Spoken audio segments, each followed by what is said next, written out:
Hello everyone, I'm Sir JC and you are watching Literature Unfolded. For today's episode, we are about to discuss the Spanish colonial literature in the Philippines. Spanish colonial literature in the Philippines began in 1566 to 1871 with early works reflecting both the influence of Spanish literary traditions and the local context.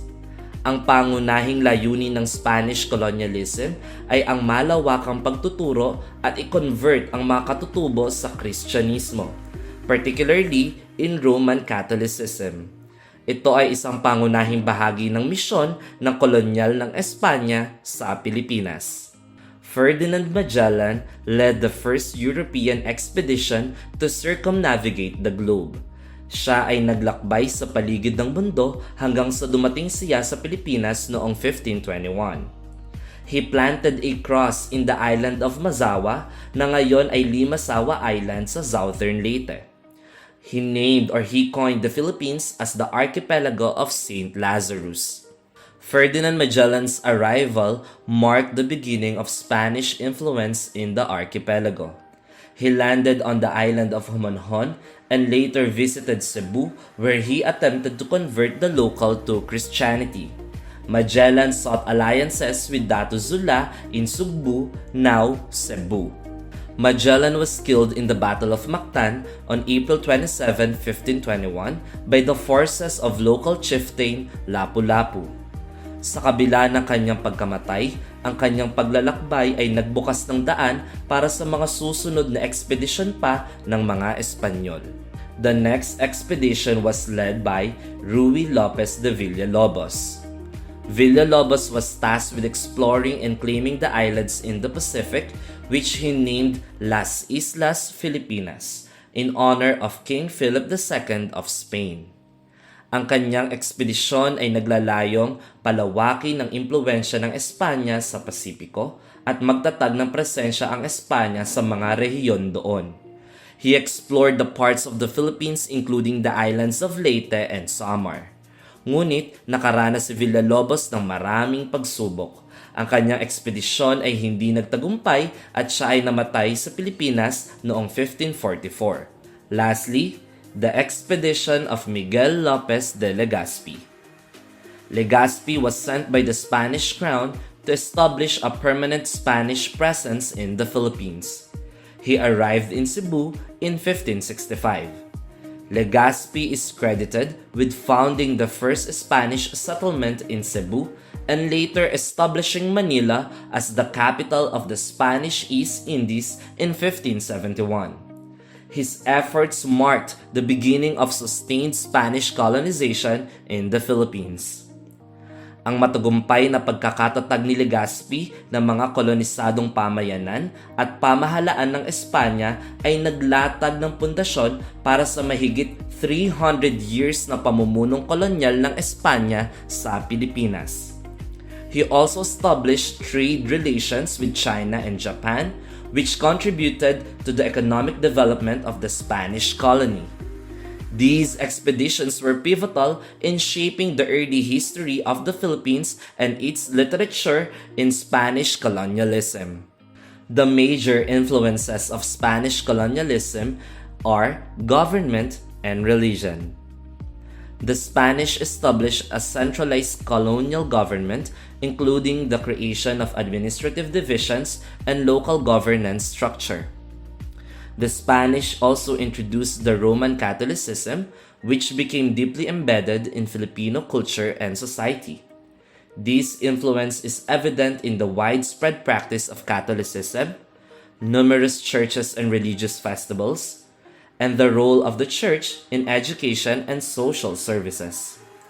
Ang mga impluwensyang ito ay malaki ang naging epekto sa ating kultura, relihiyon, politika at panitikan ng Pilipinas.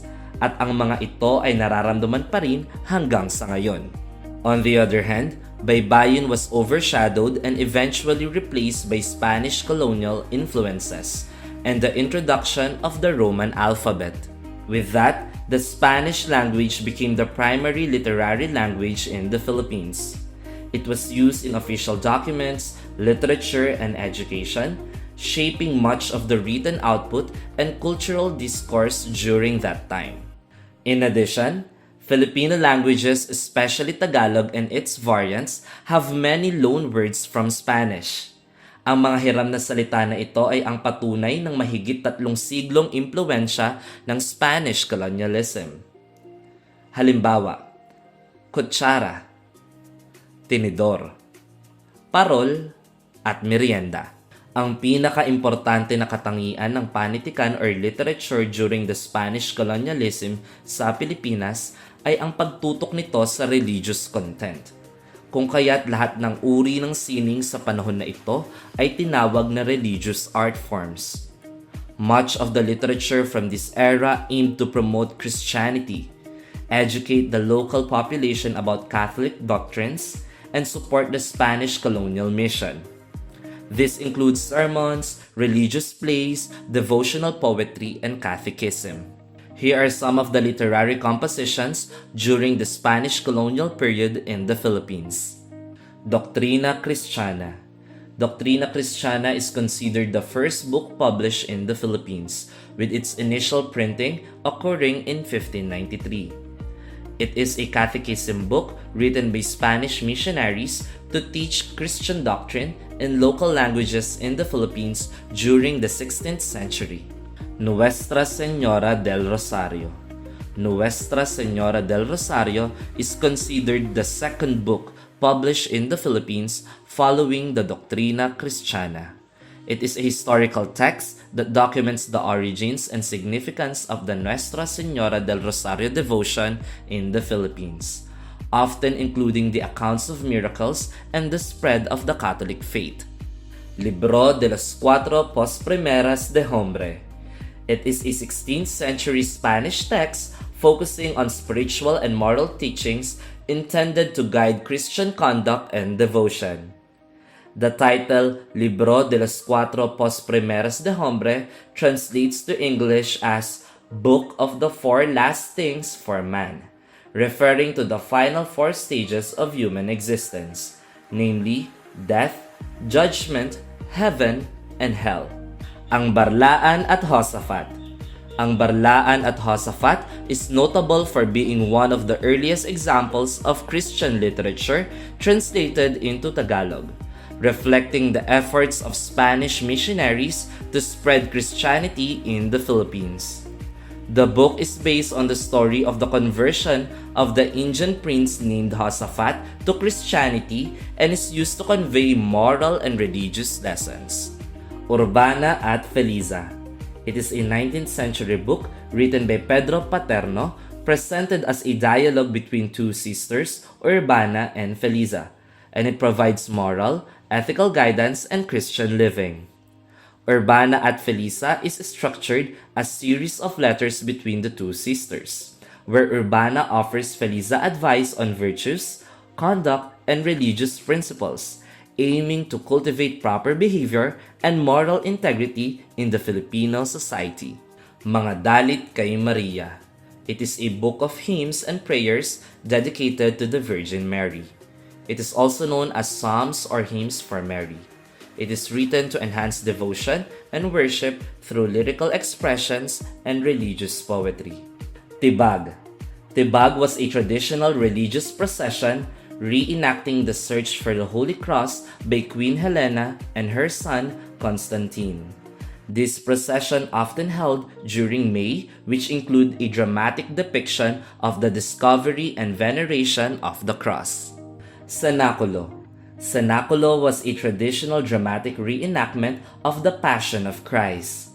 It is performed during Holy Week to portray the events of Christ's suffering, crucifixion, and death, often involving elaborate scripts and local actors. Zarzuela. Zarzuela was a popular form of theatrical entertainment combining music, dance, and dialogue. In the Philippines, zarzuela gained popularity during the Spanish colonial period and became a prominent part of Filipino cultural expression, reflecting social and political themes of the time. It influenced the development of modern Filipino theater and remains an important aspect of the country's performing arts heritage. Panunuluyan. Panunuluyan was a traditional reenactment of Mary and Joseph's search for lodging in Bethlehem. It is performed during Christmas time as part of the Simbang Gabi celebrations, involving processions and dramatizations to depict the nativity story. Carillo. Carillo referred to a traditional shadow play or puppet theater that used silhouettes cast on a screen. It often dramatized religious or moral stories, particularly during festivals and community events. Moro Moro. Moro Moro was a popular theatrical play that dramatized the conflict between Christians and Muslims. It features elaborate costumes, melodramatic plots, and battles, reflecting both historical tensions and cultural storytelling. Balagtasan.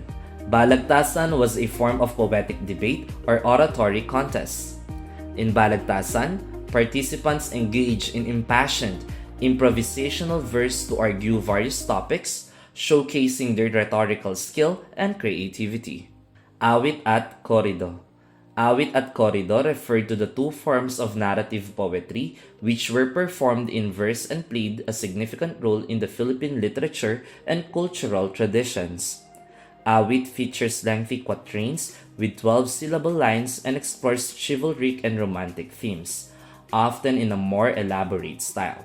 In contrast, Corrido consists of shorter, 8-syllable lines organized into 8-line stanzas, focusing on the heroic and historical narratives with simpler rhyme scheme.